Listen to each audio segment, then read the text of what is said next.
Good morning. My name is Carl Linvill. I'm with the Regulatory Assistance Project. It's good to see you. I hope we're seeing you all again. We had a previous webinar back in September where RAP and RMI collaborated to present our recommendations from a report on procurement that we produced earlier in the year. In this webinar, we're very excited to have some guests, some practitioners who have implemented procurement practices in different contexts and for different purposes. And we're looking forward to hearing from them and hearing what they, how they have seen procurement work and what lessons they've learned. Our experts joining us today include Jim Baak.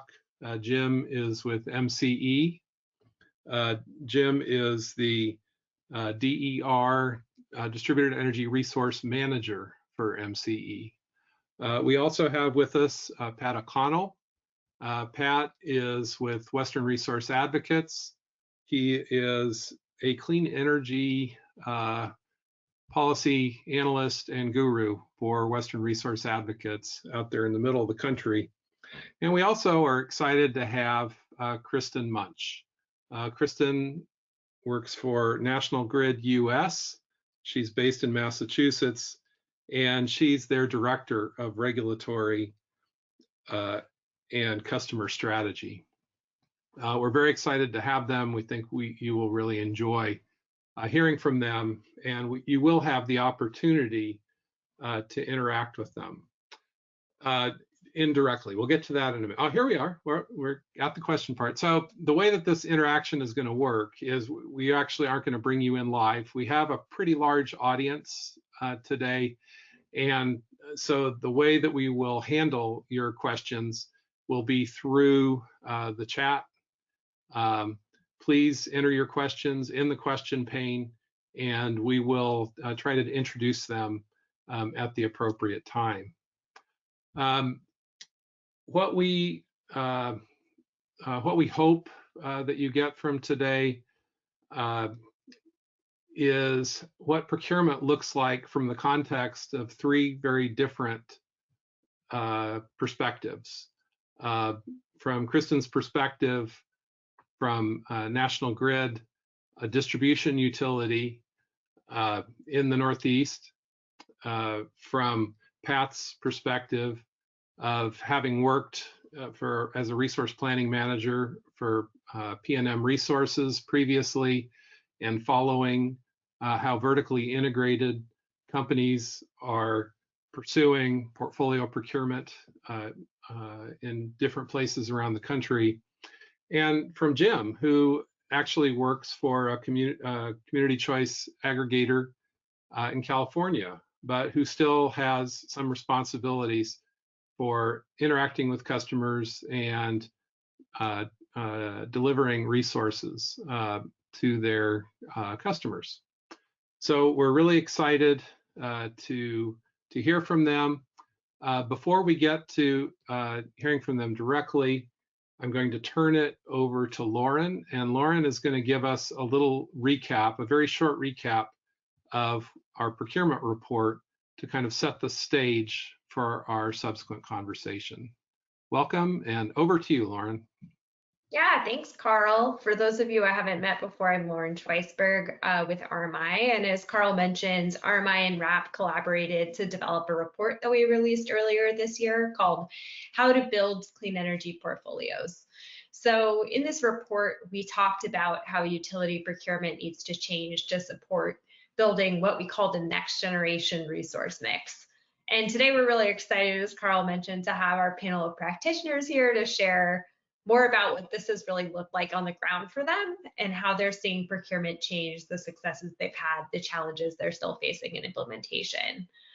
First, I just wanted to share a little bit about how we're defining next generation procurement and how we defined it in our report, and what we're starting to see in innovative procurement processes across the country. So in our report, we summarized that in this pyramid, which I'm going to walk through briefly. We started with a couple of principles at the bottom of the pyramid. what we think of as a sort of North Star or guiding principles for how we might think about a next generation procurement process. First is all source, and all source is key because in order to make informed decisions, we're seeing more and more utilities look at the full set of available options and capabilities with current and up-to-date pricing information. And we're starting to see utilities really prioritize processes that are not necessarily centered around one resource, but a portfolio of options that can compete to meet the need. The next principle that we described is objective aligned. This is really about centering in our planning and processes and in our procurement processes what we're designing and building for. So maybe resilience is important. Maybe reducing pollution burden in frontline communities is important.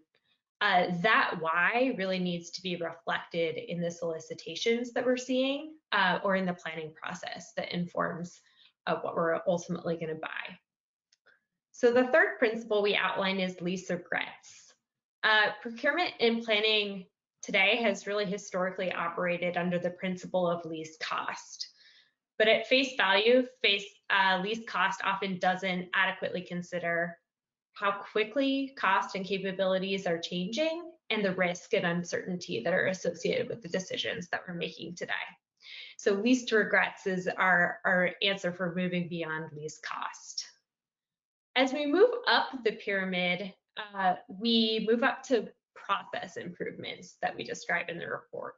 So moving towards the next generation resource mix can actually be really complicated, which hopefully we'll hear a little bit more about from our panelists today. And a utility themselves might not have all the answers. So these three process improvements, engaging stakeholders, increasing transparency, and linking planning and procurement in a more robust way, are actually really critical to ensuring that we are identifying all the risks, adequately reflecting policy goals and the needs of communities, and not inadvertently excluding good options from the process. So finally, we talk about a set of activities that supports procurement. The top of the pyramid, we talk about defining and validating system needs as a foundational step. We talk about scoping fair and transparent RFP documents in process, so ensuring that all resources have the opportunity to compete. And then finally, we talk about selecting the optimal resource portfolio. And that portfolio piece is something we're going to spend some more time talking about today. Moving on to the next slide, the next question we really tried to answer in this report was where we're seeing examples of procurement that incorporate these elements and what types of resource mixes those processes were resulting in. So we found in our research that across 10 gigawatts of investments resulting from all source procurement processes that we looked at, we found that utilities were selecting a majority of solar, wind, and storage at record low prices in many cases. Where gas was selected, it was often for short-term contracts with existing generators or a much smaller quantity than originally anticipated, as we saw in Glendale. So in this report, we were largely focused on vertically integrated utilities, but today, as Carl mentioned, we're really going to zoom out and talk about not only how these approaches are being used by utilities buying generating resources, but how they're applicable in all sorts of utility contexts. So Carl, I'm going to hand it back to you to kick off our panel by talking about just that, the context our panelists are working in. Great, thank you, Lauren. Before I enter our first prompt here, I neglected to say two things to our audience. First, that this webinar will last for 60 minutes. But after the 60 minutes elapses, we understand if you're busy, you have to go about your day. But the five of us will be hanging on for another half an hour of bonus time, conversation, taking more of your chatted questions through the question pane.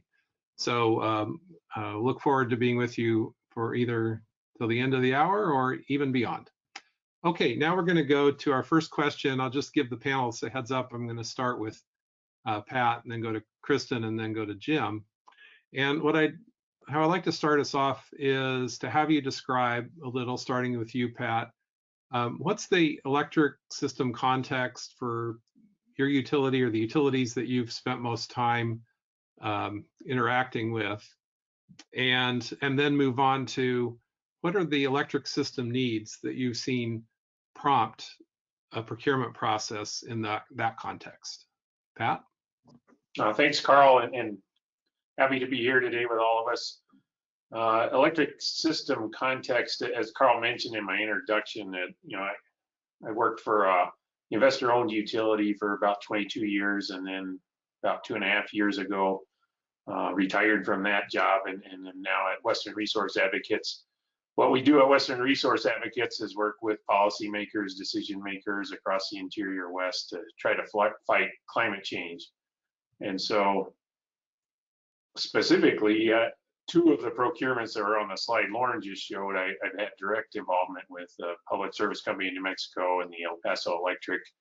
In both cases, the needs or why it was happening is retirement of older generation. So out west, particularly the coal fleet is retiring. El Paso Electric had some old gas facilities that are at the end of their life, so they're trying to figure out how to replace those. And so when I think about this problem, it's not just the pyramid that we showed, but it's also what happens at the top of the pyramid. Is if you're an investor-owned utility, you're going to ask somebody for approval of your what you think is the right choice. So I think as you'll hear, is hopefully as this hour goes on, that a lot of my comments are informed by one of the hard truths I learned, which is as an investor-owned utility guy, don't buy something you can't sell. So you're going to have to sell it to somebody. Generally, that's going to be the regulatory commission.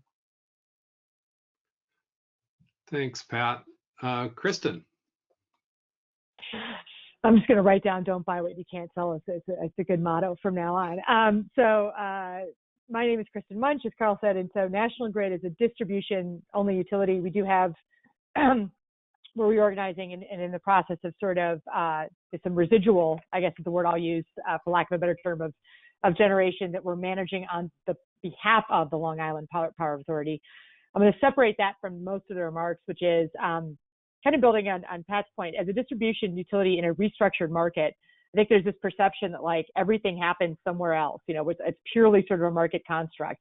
That's true, certainly to a large degree. And so system needs at the ISO level drive transmission planning and other things. But for us, and in particular, I think system needs would be sort of system planning and constraint needs, so non-wires alternatives or non-pipe alternative opportunities. But then also, I'd argue it's sort of state policy needs. So we are in charge of procuring for our default service customers, not only commodity, but RECs.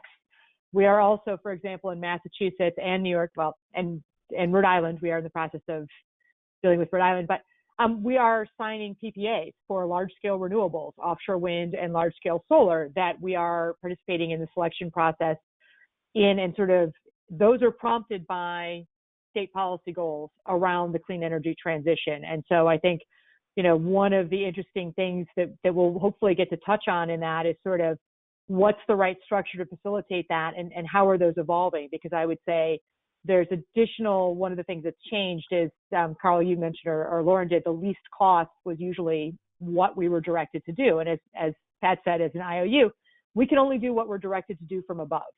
We are, if least cost is the standard, that's what we consider. But we are seeing increasing emphasis and discussion around considering other things than just least cost, but beyond even environmental attributes to economic development and other factors. And so I think, understanding that context and how we structure a procurement, cost is a pretty clear arrow to hit. These other ones are a little more nebulous, and having a conversation, like today about what does that look like, I think is just a really exciting thing to be a part of. Great. Jim, I turned it over to you. Yes, hi everyone. MCE is a community choice aggregator. And for those of you who are not familiar with the structure, we are a nonprofit public agency that supplies energy to roughly 540,000 customers or accounts in 4 counties and 36 communities in the San Francisco Bay Area. So we're an alternative provider to the incumbent utility, Pacific Gas and Electric. And we don't own any assets. We're really just doing procurement, doing conventional ways. We do competitive solicitations, standard offered contracts, bilateral agreements, and some forward fixed price contracts. And what drove the creation of MCE was clean energy, and Marin Clean Energy was what we initially called ourselves before we expanded into 3 other counties. So it's really all about clean energy. And so we have two offerings for customers. One is a light green offering. It's 60% renewable energy. And we have a deep green, which is 100% renewable energy. The majority of the customers are on our light green product, but it really what drives our procurement is renewable GHG-free energy. So we're going to continue with that.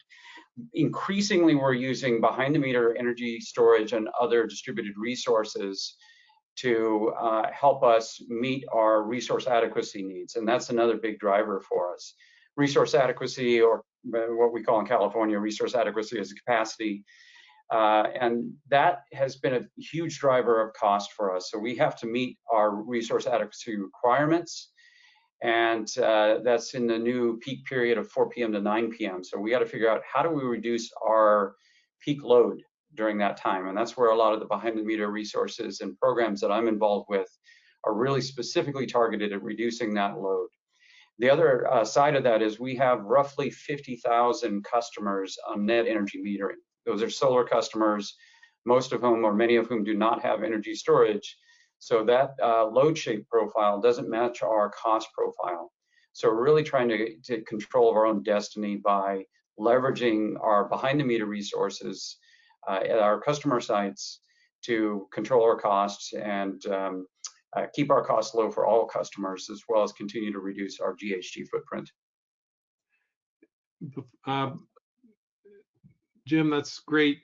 Your comments remind me of an aspect of this question that I'd like to throw to Pat and Kristin quickly, which is that I'm sure also the organizations that you have been or are engaged with are interested in engaging customers and helping to meet needs on your system. If you could just say a minute or two about how that's worked in your experience. I'll start with you, Pat. Yeah, certainly all the utilities I've worked in and around want to engage customers. It's just part of the ecosystem of how you do a good job if you're an electric utility. I mean, you exist to provide a necessary service, so having a connection to the people using that service is just important at a fundamental level. In terms of the context of what we're talking about here, building portfolios, it's been difficult, partly because there's just a few structural barriers between the delivery of the electric service and just the everyday life of the customer. So I mean, that's kind of like the long goal, is that how we live our life contributes to all of us receiving this essential service. And so that's a big, lofty goal. It gets lost, I think, in some of the mechanics of how to get things to do it. And so 2 of the big structural things are,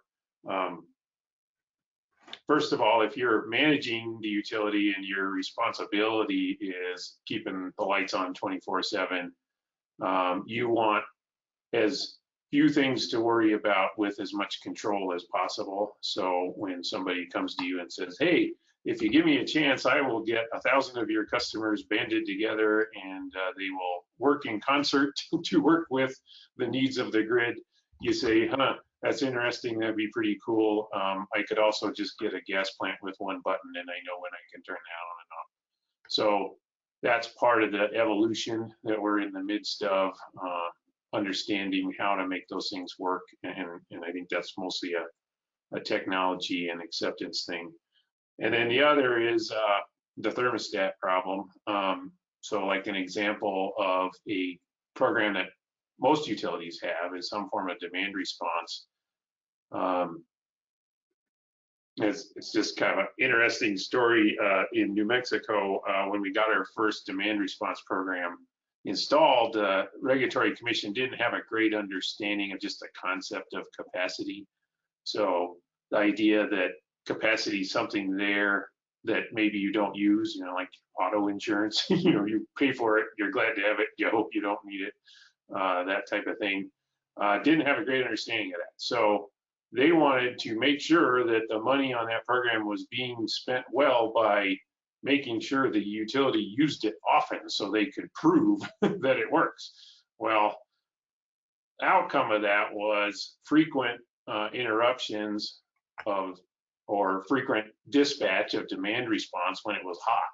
So the people who had enrolled in that program, because it was being used even on days when maybe there wasn't a need for capacity, it was just being used to show it can work, caused fatigue among the people that were participating. So, and then once somebody has participated in a program like that and quits participating, it's really hard to get them back. So those are the kind of things that is part of the messy past that we're dealing with, and is the kind of thing that I'm really hoping that we can figure out new ways to do that, you know, in a way that, first of all, the folks providing the service get the value of it, so they're happy to provide it, and that the customers on the back end also have their experience improved or at least maintained, all the while that we're decarbonizing the electric grid. Okay, thank you, Pat. Well, Kristin, part of your title is customer engagement, so, or customer strategy. So we'll loop back to this and more later, but just for some context, how do you think about, in a minute or so, engaging customers to help meet needs? I mean, it's a big priority, because I think, for one thing, we are fortunate to have some of the best energy efficiency demand response programs in the country. I think Mass or New York were 1 and 3 respectively, I think, in ACCC's ratings. And if you look at when we get to NWAs and NPAs, it's a big part of it. I do think, to Pat's point, technology is going to go a long way. We're still rolling, you know, we're getting ready to roll out AMI and things that will help customers engage. I'll just quickly say, probably the other first thing is, we see our role, because again, we're restructured, third parties are helping to provide some of these solutions like Jim and others. It's all about transparent information as available to the customer as much as we can, and sort of having that for their, to be ready to understand when our energy efficiency teams and customer teams are activating them for different types of events or trying to build this portfolio, that they have a pretty good baseline, because as Pat said, we want to be certain from a system perspective, as certain as we can, as to what we're going to get. Great. Thank you, Kristin. Okay, Lauren, I'm going to pass it to you for our next question. Go ahead. Yeah, thanks, Carl. Before we move on from the context setting, we had one good question for the audience related to context. So I'm going to throw that to Jim. Jim, can you talk a little bit about how the CCA procurement process interacts with the CPUC centralized procurement in California, and what you see, how those two processes interact between what you're procuring and what's centralized at the state level? Yeah, so we actually have 2 integrated resources plans. We have our compliance plan, which is linked to the biennial resource planning that's required by the PUC. And we have our operations integrated resources plan, which is our 10-year plan. And we sync those up every 2 years when we're required to do that planning. So the CEC, California Energy Commission, does the load forecasting for all entities and the demand forecast. So we have to submit in our projected loads, and as part of that forecast that goes into the integrated resource plan, and the requirements that we need to procure that we submit. There's also a separate process for resource adequacy. And I guess the best way to describe it is regulatory alchemy, that we're assigned a certain amount of system resource adequacy, local resource adequacy, and flexible resource adequacy that we have to meet.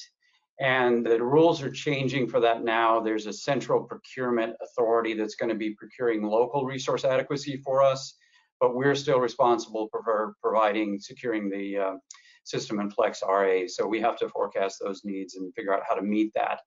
as part of that requirement. And as I mentioned, it's a big part of our overall costs.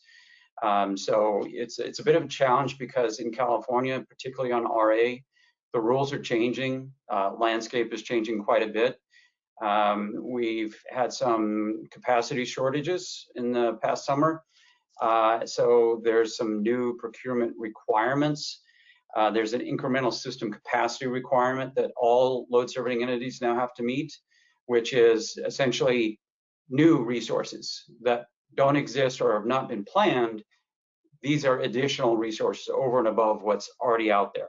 So we have to go out and find new resources to supply that. And it's challenging because with this shifting landscape, we're constantly trying to figure out how do we meet these resources. So we do that through short-term contracts, medium-term, intermediate, and long-term contracts, and different sources of procurement to try and meet those requirements, including a feed-in tariff or standard contract offering, and as I mentioned, standard procurement stuff.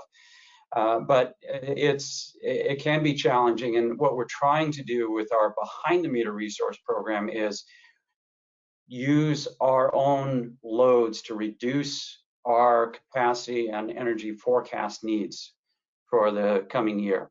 So rather than doing market integrated procurement and participation, we're trying to do as much as we can to control our own load shape and shift that.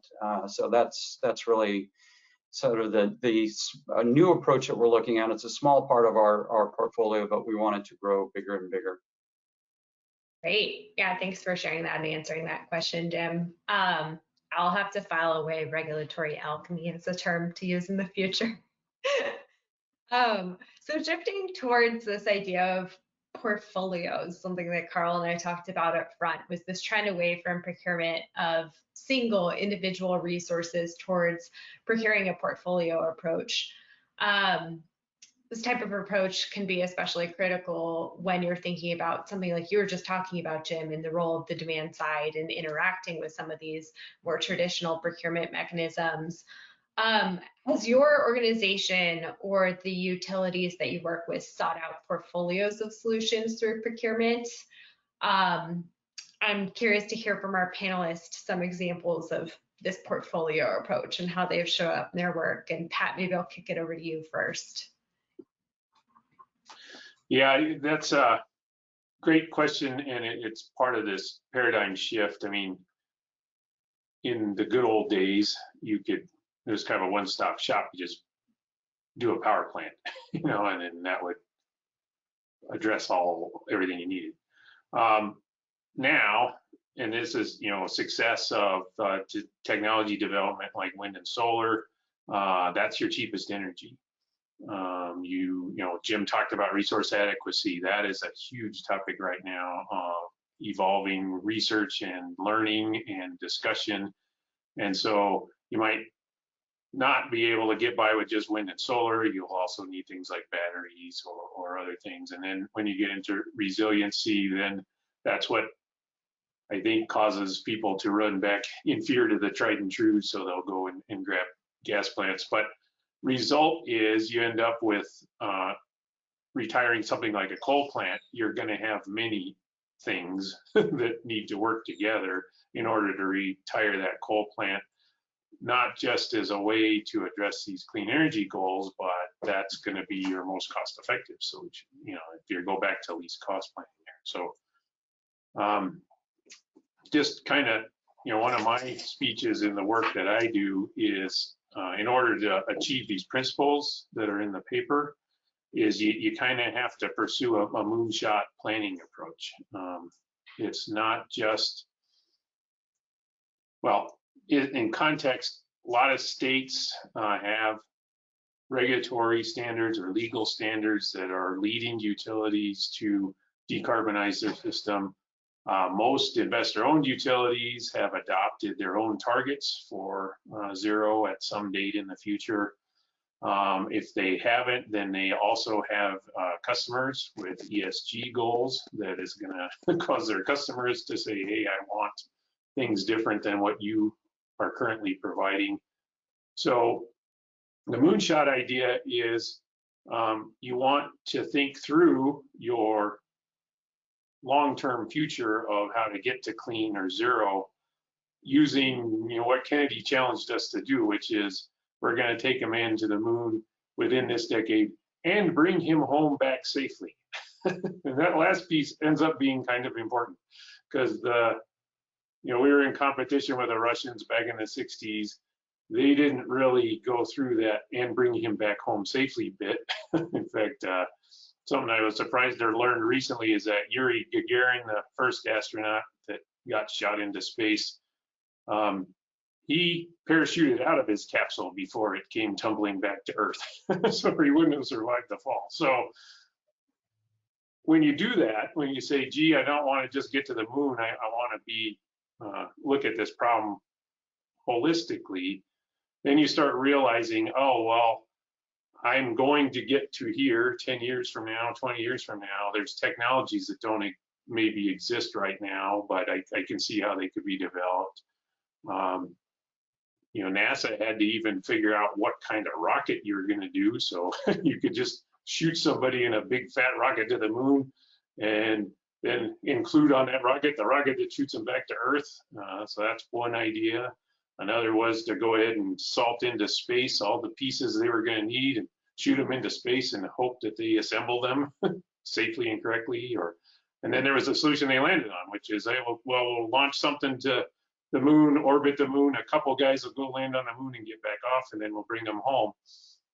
So that was a fundamental choice that had to be made at the beginning. And once it got made, then it led to other problems that had to be solved, that were solved, like, okay, if we're going to be orbiting the moon, we might want to be able to talk to these guys while they're up there. So, they had to develop a communications network that spanned the globe reliably and honestly for the mission to succeed.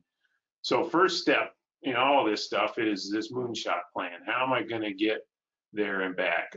I've seen lots of utilities that have the statement of the goal, or they've done the Russian version of the Moonshot, which is, we're going to get there, not sure how, but we'll figure it out when we get there.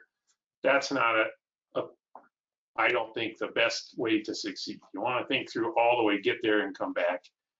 Even if you don't have all of the technologies identified right now, but what that does is it starts to clarify, this is the direction I'm moving in technology-wise, or this is the direction I'm moving in with resource adequacy, or those type of things. So once you've done that, then this other stuff, while it's still a challenge, is easier. Because when you go out for your all source least regrets process, first of all, it's least regrets because you've already kind of figured out the things you don't want to do. So you've got the lane of things that look profitable right now identified. You're doing all source because you know what characteristics you need, but not necessarily the thing that will deliver that characteristic. You go to the market and you can explain, what are you really looking for in this process? Not just today, but tomorrow and the next day. So that's my first, how you address these challenges. And really, the regulatory challenges is, frankly, you've got a lot of folks at utilities that are really good at facts and numbers, not that great at using words to describe what they're doing. So again, if you've done this Moonshot planning, you have the framework of a story or explanation for what you're doing, where you're going. And the best thing about that story is it not only works for regulatory, it also works for your investors. So, you've got a capital plan that matches that story. You've got something to explain to regulators how I'm achieving your goals and serving my customers. And then organizational, that again, it's scary, frankly, what utilities are trying to do from the inside. And so you're not going to get everybody to buy in on the first day, but at least if you explain what you're doing and include them in the process, you can get some organizational synergy so that you're all pulling together. I mean, that's really about alignment. And then market-based, like I already mentioned, if you can tell the market what it is you're really looking for, they're going to craft their solutions to meet your ask better. Where that pays off in the back end is an all source RFP is complex. You're going to get some resources that work on the day you plug them in. You're going to get other resources that may take a little while to develop. You might get things that, like solar, I know what that costs. It's a capital investment. You might also get things where the payment is tied to performance, or it's more like an energy efficiency program. So you're not really sure upfront what the cost is. So all those things make it complicated. The way you make that complicated thing even more complicated is by not explaining what it is you're really looking for. If you just say, well, I'm going to ask for everything, I'll take what I get, and then I'll decide later what it is we're going to do with that. You're going to get bids that aren't very well defined. You're going to drown in the complications that you created. And so then it's going to be hard to meet your objective, which is selecting optimal resource portfolio. Yeah, I'm hearing a couple great things in there, Pat. One, these specific projects that you're seeing, especially related to coal retirements in the West, that are starting to take this portfolio approach. But second, really the importance of thinking about the whole long-term portfolio when making the individual procurement decisions that you might have to make along the way, which I think is another really important piece of this. Kristin, what about you? Any specific projects in your work that you've tried to take a portfolio approach with, and challenges you've faced with that? I mean, I think being in a restructured market, right? So I would be remiss if I didn't say that in terms of achieving a decarbonized future, we are somewhat at the subject of the electric generation decisions and policy frameworks made by the ISO. So to Pat's point, part of New York and ISO New England are both working on responding to state policy challenges, because we believe that those wind and solar have high upfront capital costs, right, but low marginal costs. And the market rules right now aren't necessarily perhaps designed to have them be there. So I do want to note that, like, part of our overall vision is a little bit dependent on others. So we continue to advocate for, rather than state procurements of resources the way they're doing them, that's ideally where we should go. Where we probably have the space to play in a portfolio approach are things like non-wires and non-pipes alternatives, because those are specific things that we can do where we are identifying a system needing a planned investment. I think one of the challenges that we've seen is whether or not regulators, I guess let me say it this way. We have a non-wires alternative incentive, in New York, where we look at sort of one technology, one bid, all the way up to a combination of things, all the way up to partial solutions, and we'll go out and try and do some matchmaking to solve the rest. In New York, we have pending proposal in upstate New York, and we just got an order in our downstate New York rate case around a non-pipe alternative. One of the challenges I think that we need to continue to work with our stakeholders and regulators on is the structure of the benefit cross framework that's used to evaluate those programs, and then how much of the investment are we avoiding? And sometimes I think when you're looking at a point in time piece of pipe or wire in the ground, can you avoid all of it, any part of it? How certain you can be a challenging conversation, because I think sometimes our regulators and stakeholders really want certainty that this is it. We're going to be able to do this and there will not be another need. And of course, I think as a distribution utility with responsibilities for service, we struggle sometimes with that. Having said that, we are open to and have put out a request for a variety of solutions, energy efficiency, demand response, CHP in the case of the non-wires alternatives, like you name it, we'll look at whether or not that can avoid that particular investment. And if it pencils out in the framework we have, we'll propose that to the regulators, and then we have an incentive to try to do our best to come in under budget with more benefits that we can share with our customers. Great. Yeah, thanks for sharing that and for sharing the challenges associated with starting to incorporate some of those broader set of objectives that we talked about within the evaluation of the portfolios. Jim, what about you? What do portfolios look like for you? Is there a specific project that you've worked on in this vein? Yeah, and I'll speak just very, very briefly on our wholesale procurements, which is very much a portfolio approach. We have wind, solar, geothermal, biomass, large and small hydro that make up a lot of our portfolio. And we diversify that through large and small projects and different contractors that we're dealing with and different locations. So a lot of diversity in that portfolio. But what I'm most excited about and what I'm most involved with is our distributed energy resources. And we have a number of programs that we are now offering, fairly new, but we have Peak Flex Market, which is a non-market integrated, it's not in the wholesale market, marketplace that allows for any bidder to come in and provide capacity for us. We give a day ahead forecast, and then we have about 24 or so participants that range from typical demand response providers, energy efficiency providers, solar storage, what have you. And it's aggregated behind the meter customer resources that are bid into this market, and we use that as a way of just letting these third-party providers come in and supply a certain amount of capacity for us. We have a similar EV program. It's managed charging. It's run by a third party. It's a fairly small pilot program. But the program I'm involved with is our behind-the-meter distributed energy storage. And in that program, we actually have a distributed energy management resources system. And that's our DERMS platform allows MCE to directly monitor and control behind-the-meter assets. So we provide some payments and incentives for customers through upfront funding, some monthly bill credits, and for commercial customers, we're actually paying 22 cents a kilowatt hour for every kilowatt hour that we discharge from those batteries 24/7 or 365 days a year. And it's in part a resiliency play, so the customers will get resiliency because we have these public safety power shutoff events that are noticed events by PG&E that they're going to shut the power off because of wildfire threats.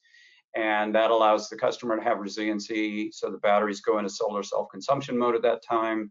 But for every day, our typical use case is we charge, and these have to be solar plus storage systems. So it can't be standalone storage, and it has to be adding storage to existing solar or building new solar plus storage. And we'll charge the systems 100% from the solar and then discharge them between 4 p.m. and 9 p.m. period peak. And that's our primary use case, is that peak load reduction. But we have the ability to do a whole lot more with these resources using this DERMS platform. We can do distribution infrastructure deferral. We can do market participation. The rules are not really conducive for doing that right now, but we could do that, either ancillary services or participate in the market. We could derive additional value from these systems. Right now, we're just kind of getting these systems out there, using this to control, reduce our peak demand. And it's all, again, out of market. So what we're doing is we're reducing our actual peak load. So in the forecast that we submit to the California Energy Commission, we put in the amount of our past peak load reduction, because it's all metered and monitored and documented via this DERMS platform, and what our projected participation rate is for the coming year. So we get 100% of the value, essentially, for all of that peak load reduction, because we can control it, monitor it. All these are separately metered. And we want to grow that to a larger and larger piece of our portfolio and add more behind the meter resources. So we could add heat pump hot water heaters, electric vehicles, smart thermostats, any controllable device we can control via this DERMS platform. And we want to use this because it allows us to better align our load shapes with our cost profiles, and really, again, take our control of our destiny, if you will, and allowing us to match that the load shapes with our cost profile, and that helps us save costs for all customers. So the incentives we're providing for these customers that are participating are really going to be based on the value of our peak load reduction, which is at 22 cents a kilowatt hour. We're paying 19 cents through our Peak Flex Market for metered load reductions there.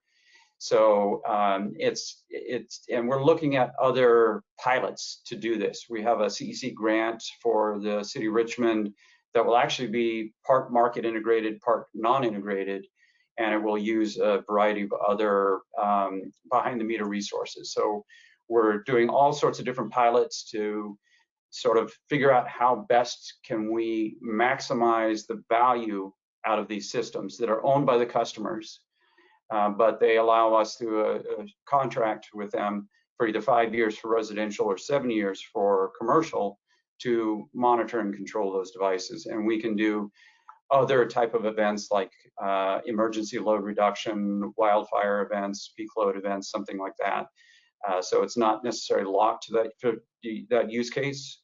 And we're going to explore that as we get more and more resources integrated into this platform and we evaluate how they're performing. Great. Yeah. So really building a portfolio on the demand side to complement the supply side portfolio and obviate the need for future supply side resources. Super interesting. Thanks for sharing all of that, Jim. Quickly, I'd just love to hear from any of the three of you first. What's something that is exciting you when you think about the future of resource procurement? Where are you seeing progress? I think it's really interesting that, we were talking about resource procurements because generation's been retiring. If we succeed in the electric industry leading the way to fight climate change, we're going to need lots more resources just because there's a ton more energy, and so that's needed. And then the past has included, fights over business models and those kind of things. Well, the pie is potentially going to get so much bigger that there's room for everybody.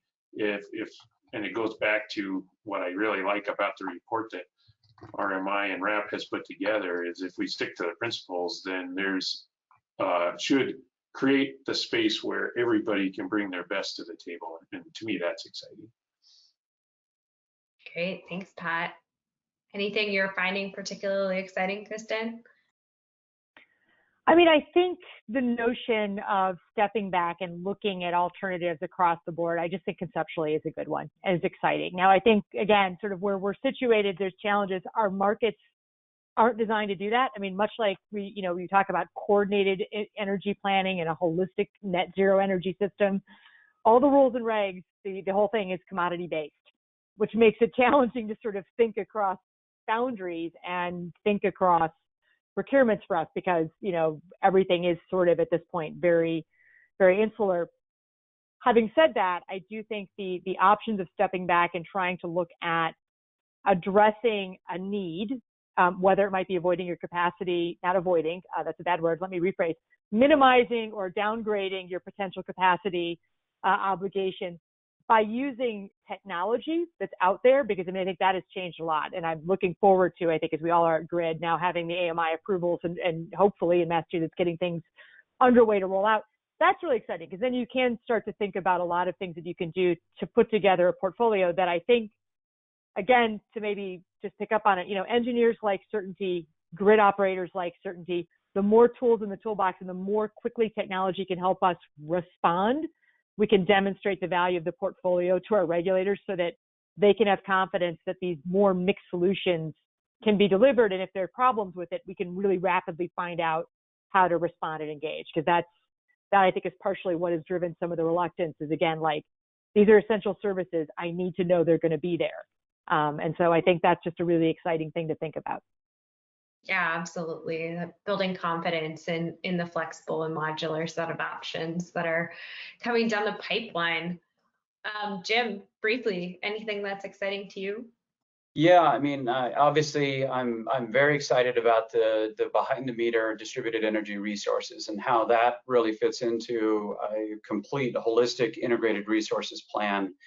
Right now, it may seem fairly small, and the opportunities are small, but they're growing. And I think we have the greatest ability to, again, control our costs and match our load shape with our procurement profile using these behind the meter resources. And this is something that we see just exploding in terms of the adoption of energy storage. A lot of it is being driven by wildfire events in California.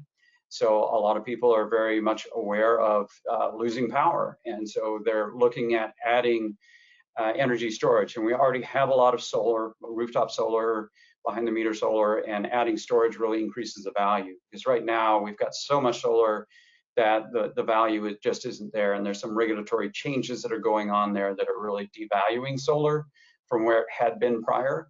So storage, and we're looking at electrification, building and transportation electrification opportunities, and how do we actually take advantage of that in a way that helps us control or reduce our costs and not just increase our need to procure. So I'm really excited about all these opportunities for smart, controllable devices behind the meter that we can leverage and take advantage of from our customers. And customers are really starting to adopt these increasingly adopt these type of technologies. So that's where I see the future for procurement is really largely on that demand side, customer side. Awesome. Great. Carl, back to you to wrap things up. Great. So we have one more question for each of you. I'm going to change the order a little bit, partly to get Kristin to answer one clarifying question along the way to answering this question. Your favorite question. I'm sure you have lots of advice for regulators. But interpret regulator broadly. It could be FERC, could be your state regulator, it could even be your RTO. But we'll have about 2 minutes each, so you'll have to be judicious. But the clarifying question that was asked was about if you could just quickly define non-wires and non-pipes alternatives, in case people don't know. Thanks. I'll do my best quickly because I'm new to this area. It was not something I came from Illinois that we dealt with. But simply put, non-wires is avoiding on the electric side, a distribution electric investment.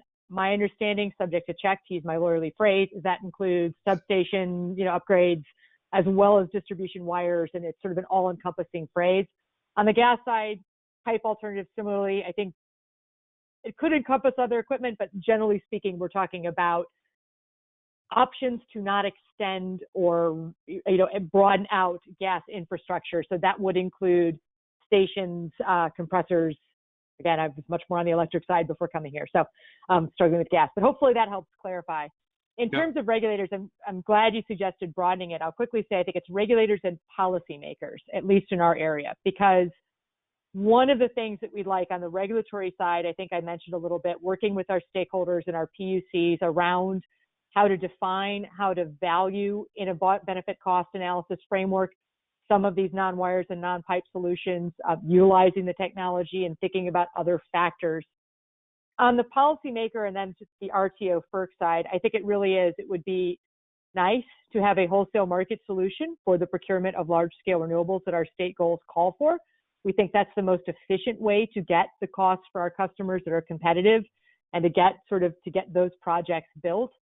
Having said that, I think having our policymakers, a conversation with them around the challenges that we see taking on these long-term 20, 25-year contract risks on behalf of customers statewide in each of these, that's a conversation that's going to be beginning here in Massachusetts. And I think, I really think what they can do to help is really having that conversation and understanding sort of where we're coming from and how to factor in some of these other economic development or other criteria. What does that look like when you're trying to get a project? And then lastly, very quickly, what do we do in the case of alternatives? Because some of these projects are dependent upon transmission and other infrastructure investments that are being challenged. And so what's the right role to respond and react to changing circumstances? What's our role as a restructured utility in that conversation? Great. Thank you.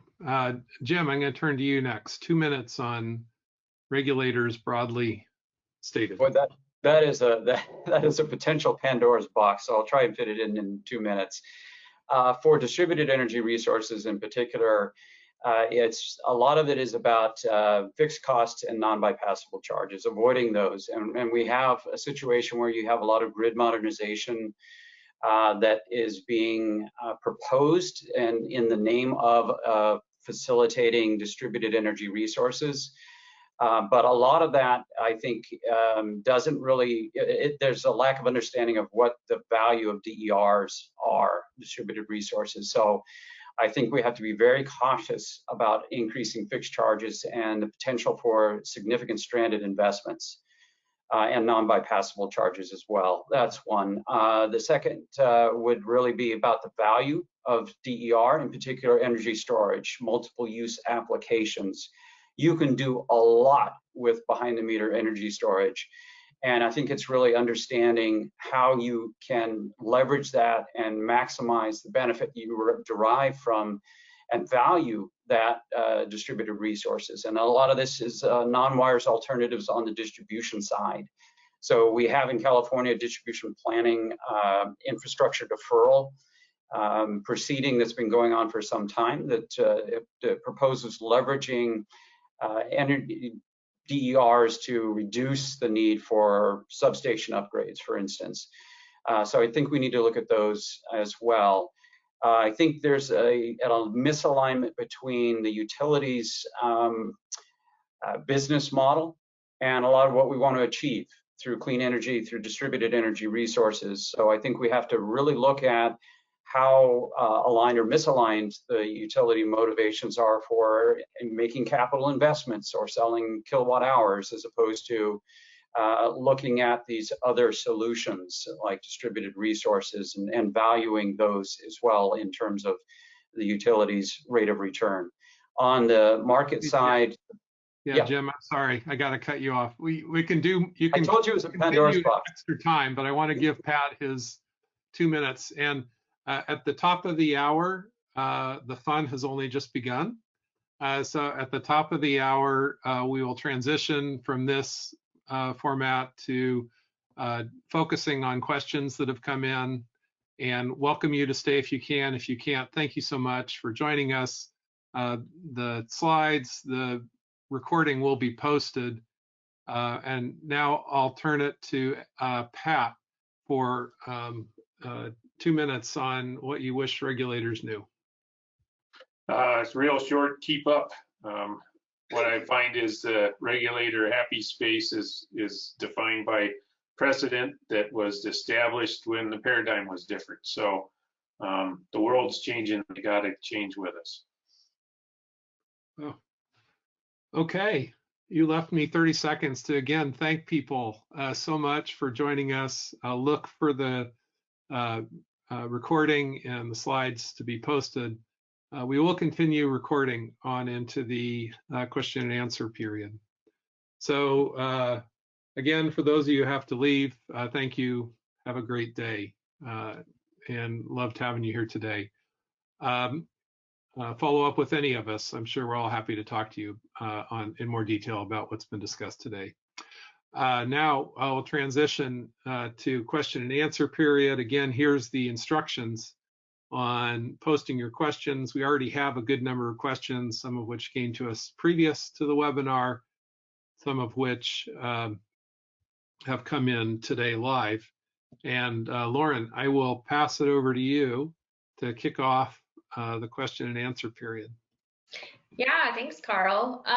One of our first questions here is about least regrets and the transition away from least cost. How would you all think about this being different from some of the decision making that's taken place in the past around procurement? What would incorporating a least regrets approach look like to you in a way that's different from what's been done historically?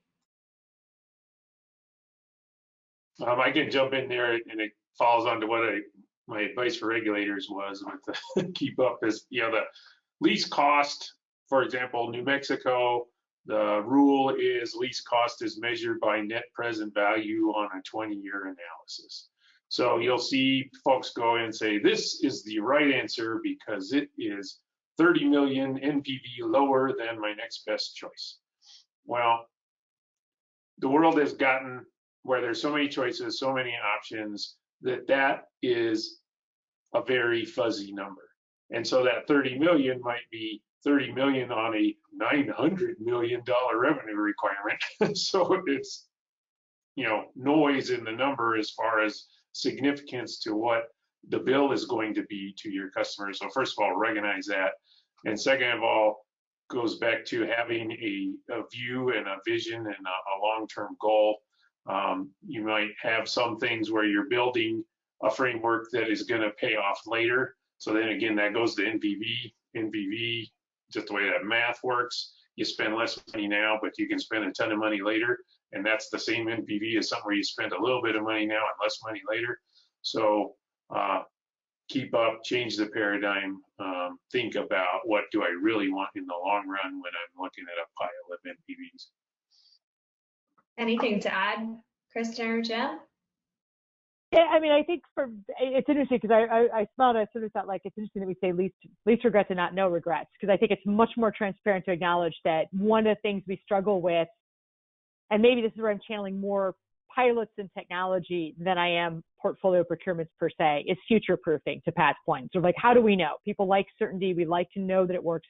We like to know the technology's there. And I think when I think of a least regrets, you know, you always ask yourself, what are you regretting? Well, you're probably regretting something that either pins you into a particular technology, locks you in for a really long time, or, you know, that you're going to be proven wrong and suddenly proves to be out of market from a financial perspective. And I think working to build into those benefit cost frameworks the recognition that at this point in a net zero decarbonized economy transition, we don't know what is going to prove to be the optimal mix of energy resources holistically for all our customers in any one of our climate areas in the United States for any one of our building or economic sectors. And I think one of the things that I would encourage, you know, to read least regrets as is sort of, does it advance us down the path of sort of decarbonizing? Does it begin to look at making sure that we are collectively utilizing everything we have the best way to meet our customer needs? That's least regrets. We're never going to get to no regrets on some level. You know, like we'll always probably second guess ourselves because that's the nature of what we do, and that's why we take it so seriously. But having said that, we do know we can be more nimble, more flexible, and put ourselves on a path to, you know, evaluating technology agnostic across the system, what can put us on a path. That's the sort of least regrets project to me, I think, that we're all looking to try and do. Great, thanks both. I'll move on to a next question. This one, it came to us before the webinar today, but I think it's really important to something you were talking about earlier, Kristin. But how are you all thinking about making decisions around a variety of objectives in procurement? So how, in particular, how are you thinking about coordinating resources within an area to meet reliability, environmental, and consumer goals, for example? Carefully, very, very carefully. I think to some degree, it is a question of your time horizon and sort of the specific problem you're trying to solve and when you need to have that solution in place by. So one of the things, and this is maybe more channeling my pre-National Grid days, but some of the conversations with the RTOs around the mismatch is the wrong word, the uncertainties in long-term transmission planning and then procurement of sort of resources to go along with it is, right, you'd always find yourself saying, well, that survey and that focus was done 5 years ago. Things have changed. The load is now X. This is technology Y is now available. What can we do? In terms of balancing some of the criteria that we're trying to look at, it's working with stakeholders to narrow down and understand specifically, I think you had it best, like, I guess maybe I'll say, what's the problem to solve? I think you had the why, like what's driving this type of procurement? And then what are the expectations for what this given set of solutions can do? Because, you know, they're very different lenses you could put on different things. I think it is interesting that in New York, again, with NYSERDA doing some of the procurements they've done on some of the renewable energy standard work, begins to look at environmental, you know, they ask for detail on benefit and burden for disadvantaged communities. They ask for economic development impacts. Again, we're sort of subject to what comes down from above. So I think one of the ways we balance it, to answer the question directly, is trying to look at what direction our policymakers, our regulators, what have the people in the case told us, and then always it comes back to kind of what's the final order that we have to meet, because that's what we as a regulated public entity are obliged to do. What I do think we can perhaps do, I think, and hope a conversation starts around this job is what is that why? How long is the why? When are we trying to hit the why? what needs to be in place, and when are we all going to be comfortable that it's there, and when it isn't, across all these metrics, which are, to your point, I think we support a more holistic view than that takes into account those things. So they're important, but they're challenging to define, and they're challenging to measure. Yeah, absolutely. Jim or Pat, anything you wanted to add on that?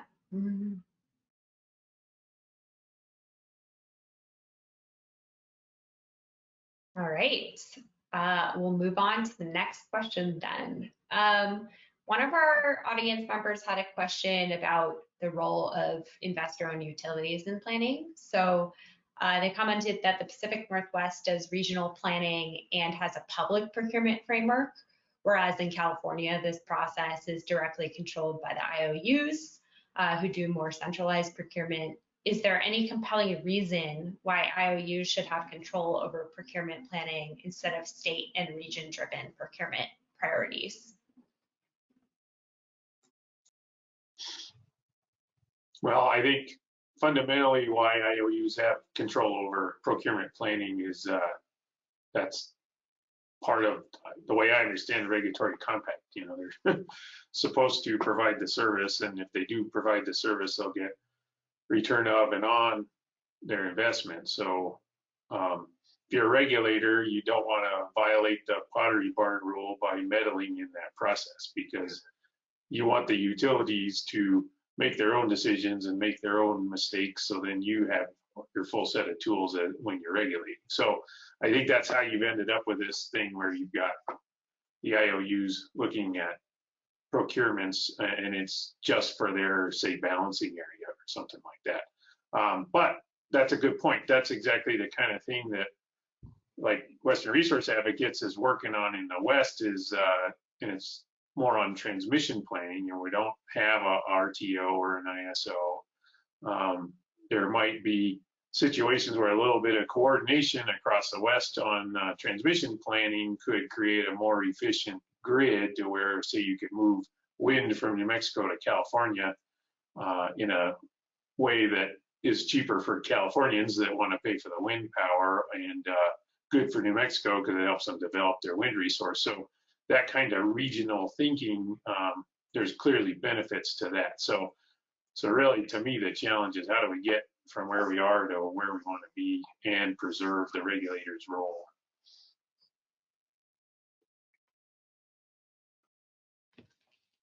Yeah, and I'll kind of put it in the context of our resource adequacy procurement. I mentioned the rules are changing, and there's going to be a central procurement authority for doing local RA. And from a CCA perspective, we'd like to be able to go out and find our own resource adequacy, and be able to do that through whatever means we think is necessary and appropriate to meet that. So it remains to be seen how successful that model will be. But I think there's sort of some changes afoot in California around this area in particular. And from our perspective as a community choice aggregator, we want to be able to procure our mix of resources and our clean resources to meet our objectives. So that's essential. That's essentially why we were created, to be able to do that, and we need the flexibility and control to do that as a CCA and a load serving entity. So I'm not sure how that would work in the context of essential sort of procurement for all IOU procurement, and how that might influence how CCAs procure power. So I guess I'm not quite yet convinced on that method, and it's perhaps just from our perspective as a CCA. Yeah, Carl, go for it. Yeah, Jim, if I could just follow up quickly. I understand that some of the CCAs in California, I believe MCE is one of them, have collaborated to do some joint procurement. There's been a little bit written about long duration storage targets for joint procurement and so forth.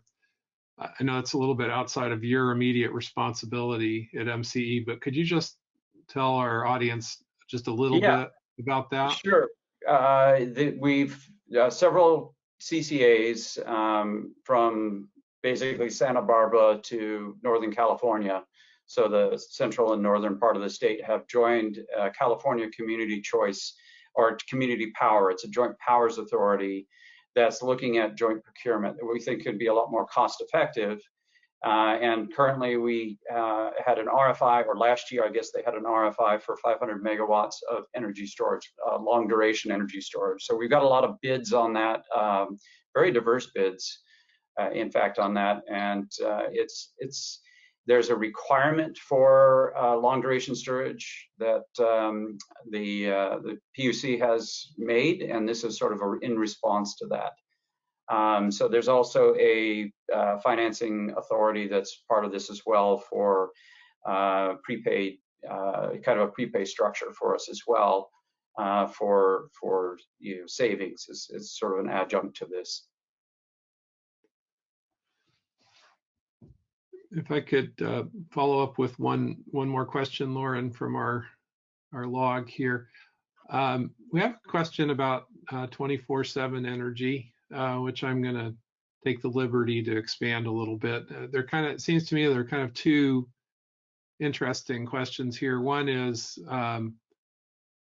as a utility, how possible do you think it is to grow towards 24/7 clean energy in a portfolio, and what are the challenges to getting there? And then kind of a second aspect of 24/7 clean energy I'd like you to think about is certain customers are coming forward saying, that they want to assure that they have a 24/7 clean energy portfolio meeting their needs.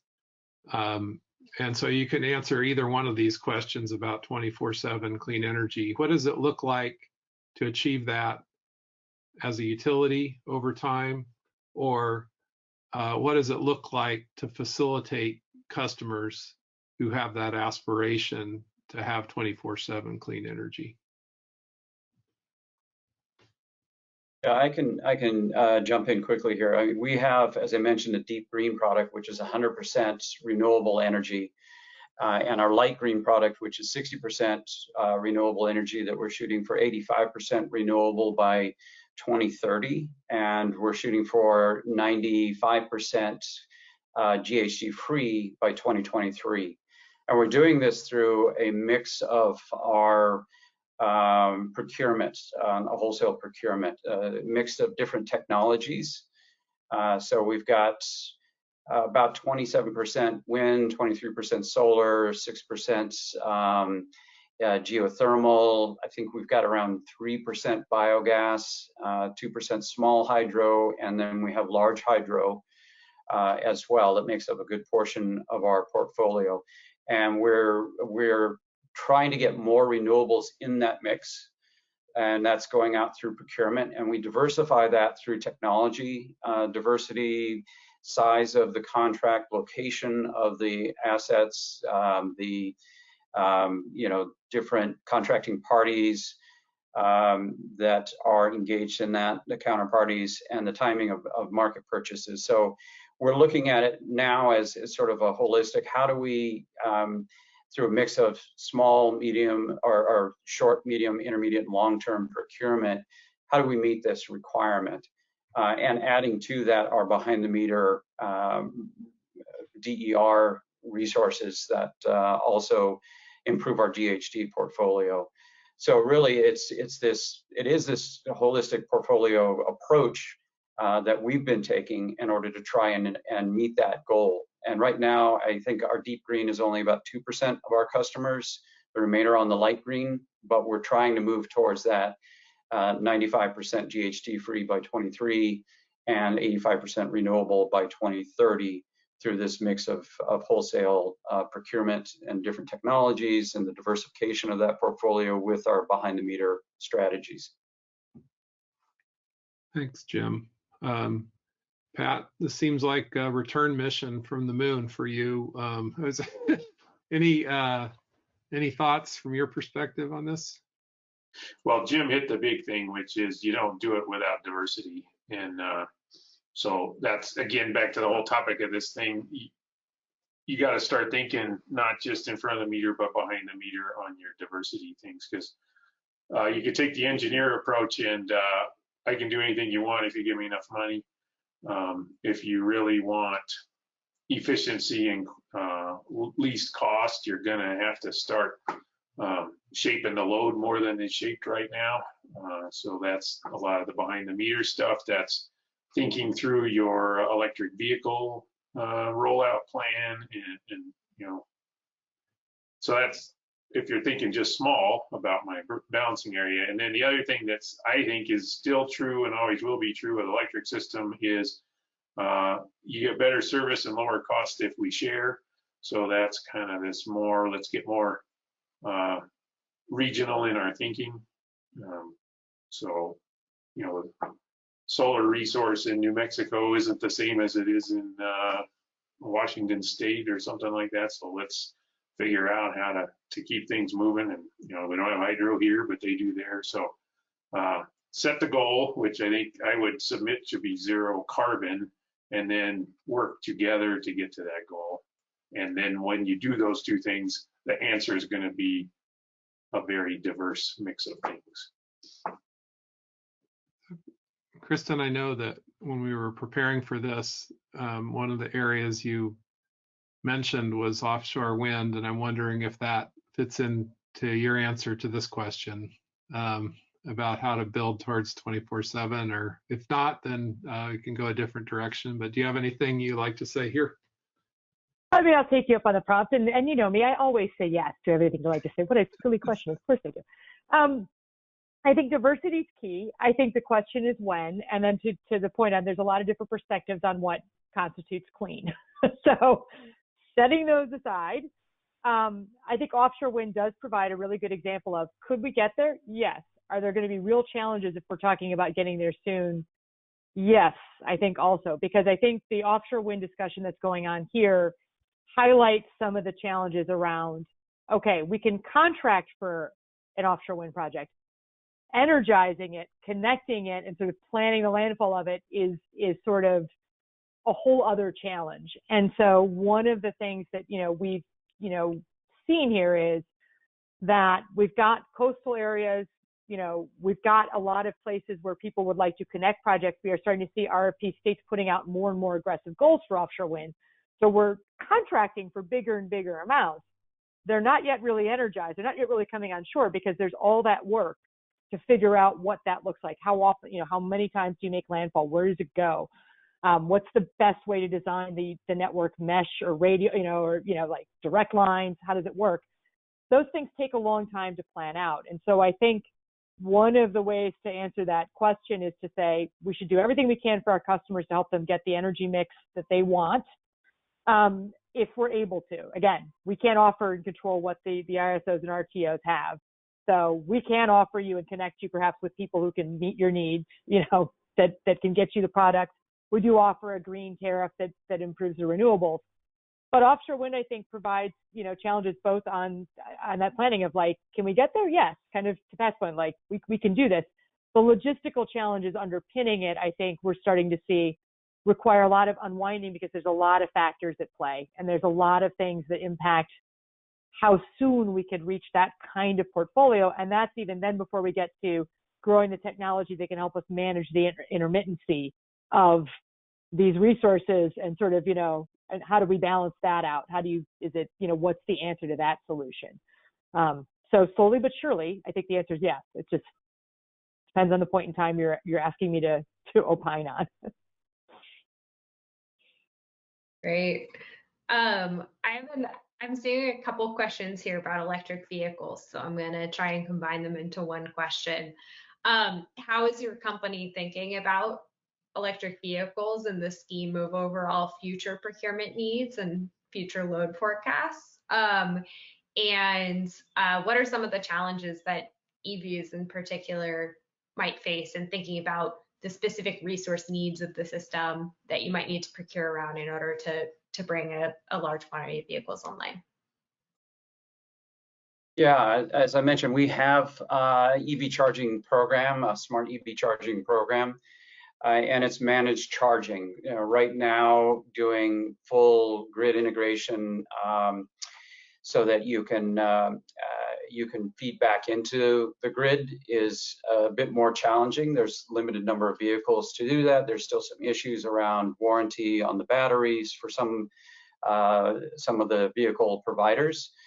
But I think it's going to factor into our DER behind the meter program for sure, and we want to expand that. There are we need to make sure the rates and tariffs are aligned to make sure that the charging takes place in the time that's appropriate, and it has to work for the customers as well, so that they have the assurances for range that they need. But as long as we have the ability to communicate with the vehicle or the charger to send the signals of when to charge, when not to charge, and if we get to this point where we can actually discharge into the grid, I think they're going to be a huge potential asset that we have at our disposal. Again, where the vehicle is, it's a movable asset. So we have to do some studies as to where and when people charge, and combine things like level 3 charging, where you might have energy storage combined with a level 3 charging, so that you can avoid peak hours and times when people are charging the battery to supply that from off-peak times. So I think it really just requires a little bit more understanding of how and consumer behavior, as well as ensuring that the tariffs support the kind of charging that we want, and just having that communication protocol so that we can actually dispatch those vehicles or charging stations. Great. Kristin or Pat, anything you want to add on the EV side?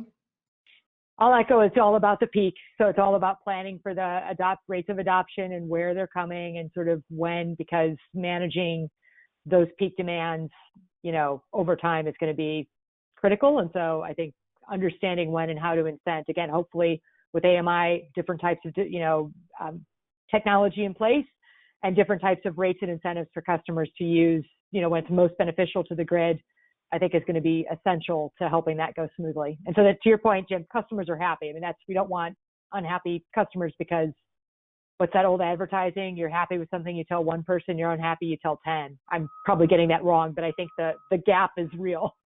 So it has to go well. They have to feel it's a good investment. They have to feel they have the range. And more importantly, they have to feel they're not being penalized for using an electric vehicle compared to a traditional vehicle. Yeah, and then we're getting close to our bonus half hour, so I'll point back to where you started from. Is that EV is a great example of that whole pyramid. That you don't know exactly when people are going to buy the EVs, when are they going to tip, where are they going to charge them, when are they going to, all that kind of stuff. So it's an opportunity, but in order to seize that opportunity, you got to engage, you got to be transparent, you got to link your planning and your procurement process. And to Kristin's point, procurements are generally about capacity right now. If we get to 24/7 renewable energy, then you might want people charging at noon. And so those are the kind of things where you also have to be and explaining that up front, that this is what it is today, it's going to be different tomorrow. Then when you get to tomorrow and everybody's like, what? Don't get whiplash because you just changed everything. So those are really where I think thinking through EVs is a great way to read that pyramid that we started the conversation with. Great. Yeah, and FYI, in California, we're already at the charge it at noon state. So, and on cue, the leaf blowers are outside right now. So, perfect. It should be electric leaf blowers and less noisy. Electric construction equipment, please, as well, as long as we're electrifying here. There are new rules for that, and the landscaping companies are not happy. So, another discussion. Great. Lots more to incorporate into our load projections here. Carl, is there anything you wanted to make sure we touched on before the end of the bonus half hour here?